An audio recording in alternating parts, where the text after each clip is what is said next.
to my channel!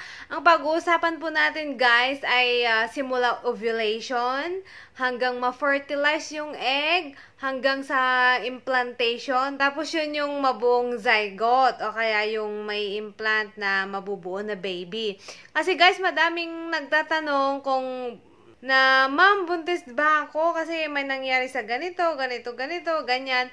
Tapos, i-discuss ko rin, guys, yung pagka-count ng ovulation. Kasi dito sa ovulation nga, dito tayo mabubuntis. Umpisahan po natin sa ovulation, guys. So, yung mga hindi pa nakapanood ng previous videos ko na yung tamang timing para mabuntis agad, yun yung title.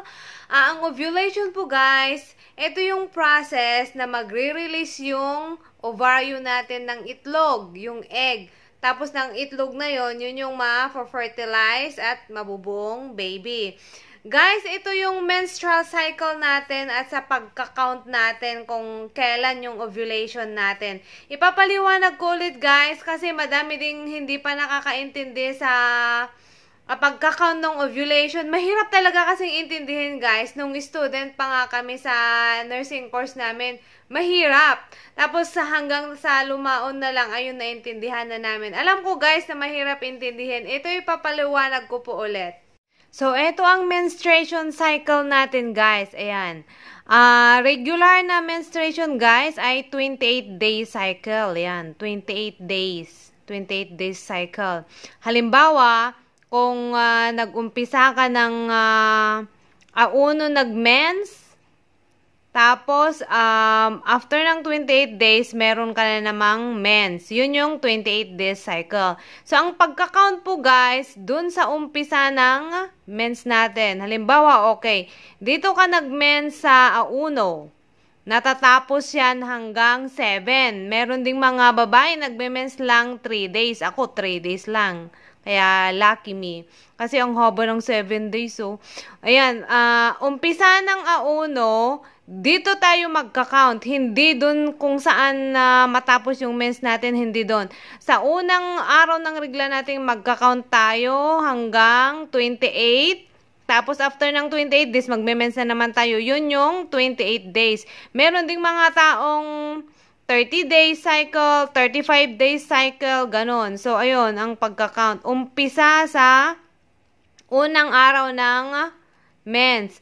Tapos, ayan, usually guys, pag regular yung menstruation natin, 14 days after ng period natin, dito nga tayo magka-count. Always magka-count sa unang araw ng regla, yan. So, 14 days before and after ng menstruation natin tayo mag-ovulate. Pero, hindi kasi pare-parehos guys eh. Ako 28 days cycle ako pero minsan nag-ovulate ako ng 11. Minsan naman nag-ovulate ako ng 16. So, kaya nga guys, dapat timingan natin dito. Dito, meron nakalagay dyan, ovulation. Guys, yung sinasabi nilang fertile days, ito yon. Lahat ng araw na to. Yung 12, 13, 14, 15, 16. Yan yung fertile days natin. Pero yung ovulation talaga natin, as I said sa mga previous videos ko guys, 24 hours lang yung ovulation natin. Isang araw lang. Kaya ayan, 14. Ito yung peak ng ovulation natin. 14. So, tandaan guys, 2 weeks before and after ng menstrual cycle natin yung pag-ovulate natin. So, dapat matimingan natin to.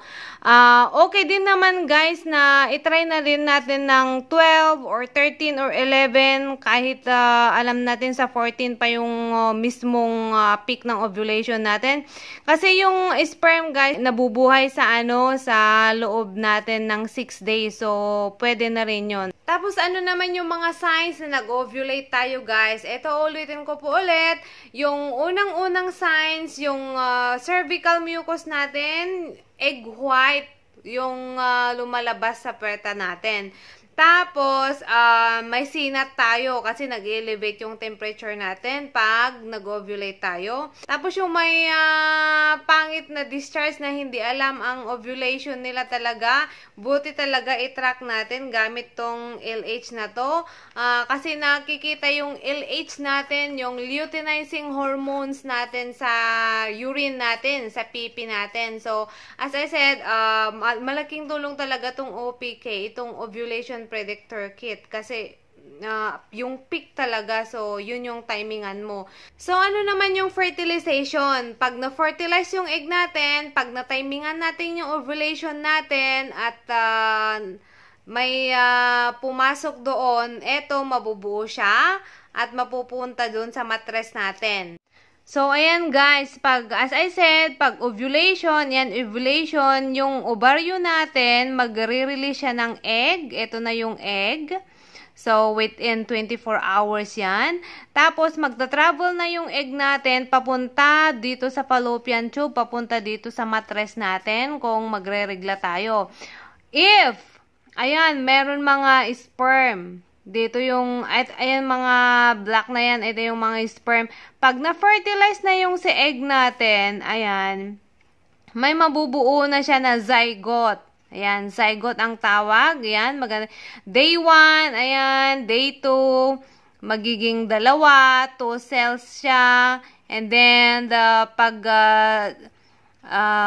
day 3 and day 4, magiging 4 cells, 8 cells, ganyan.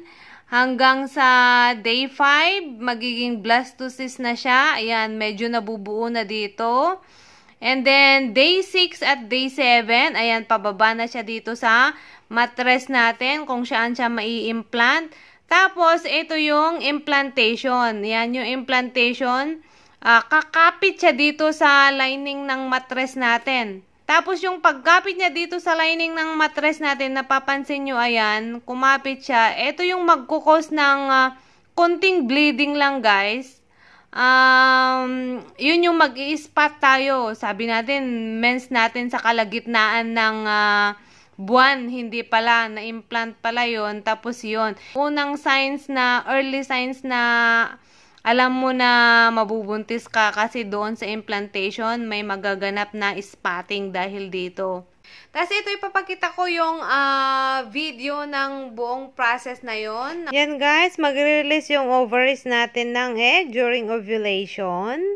And then magta-travel yung egg natin sa fallopian tube, papunta doon sa mattress. At kung may mga sperm siya, ayan, ma-fertilize siya ng mga sperm. At magkakaroon yan ng 2 cells and 4 cells during 6 to 7 days. At magpapunta dun sa mattress natin para ma-implant doon. Kung hindi naman ma-fertilize ng sperm guys, ma-absorb lang ng katawan natin at siya yung magkakapakapal ng mattress at magshe-shed ng mens na. So, yun po guys. Sana na-enjoy nyo ang videong to. At kung may gusto pa po kayong gawan ko ng videos, please paki-comment na lang po sa ibaba guys. At titignan ko kung magagawan ko ng video. At salamat sa nagko-comment at nagre-request ng gagawan ko ng video. Sana makapag-subscribe po kayo at paki-click po yung bell button para ma-notify po kayo sa mga bagong videos ko guys. Bye-bye and God bless!